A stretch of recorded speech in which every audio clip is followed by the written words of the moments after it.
আসসালামু আলাইকুম, আমি ডক্টর আনোয়ার, শাফিয়াল ডাক্তারি হতে। আজকে আমরা কাজ করব। আমাদের কুমিল্লা থেকে একজন পেশেন্ট এসছেন, ওর নাম হচ্ছে জেসমিন। সো ইয়াং পেশেন্ট উনি যেটা আজকে এসছেন, আসলে বেসিক্যালি ওনার বেশ কিছু সমস্যা নিয়ে। আজকে আমরা সবগুলো সমস্যা ওনার কাজ করবো না। আজকে উনি সাডেনলি আসছেন, ওনার ওরকম প্রিপারেশন নাই, তাই আমরা ওনাকে আজকে শুধু কার্বন লেজার ফেশিয়াল করবো। উনি এখান থেকে ওরা ঘুরতে যাবেন। তো ওনার ফেসে একটু ব্ল্যাকেনিং আছে, এগুলো একটু কমানোর জন্য এবং ইনস্ট্যান্ট ব্রাইটেনিং এর জন্য কার্বন লেজার ফেশিয়াল করবো। এটা মেডিকেটেড ফেশিয়াল, এতে কোনো রকম সাইড ইফেক্ট নাই। এবং আপনার ইয়েতে ফেসে যদি কোনো রকম হাইপার পিগমেন্টেশন থাকে, কালো কালো ছোপ ছোপ দাগ থাকে, এগুলো আস্তে করে কেটে যায়। এটা একটা সবচেয়ে ভালো গুণ। তো চলেন আমরা ওনাকে কাজে যাই। আমরা ওনাকে এখন কার্বনের প্রলেপ দিব। অনেকেই বলেন যে আপনারা আগে কালো ছাই লাগাই তারপরে লেজার করেন, ব্যাপারটা তা না।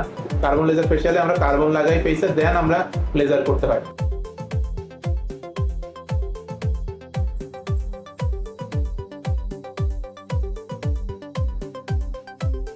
আমরা একটু চশমাটা পরাই দিই, চোখ বন্ধ রাখবেন, হ্যাঁ, কাজের সময় মাথাটা উঠান। ঠিক আছে, তো চলেন আমরা কাজে যাই। ওনাকে আমরা এখন কার্বন লেজার ফেশিয়াল করবো। তো দেখান তো, খারাপ লাগে নাকি? লাগে? সহ্য করার মতো পারবেন সহ্য করতে? সত্য দেখেন, লাগলে কমাই দেবো, লাগলে বলবেন, ঠিক আছে?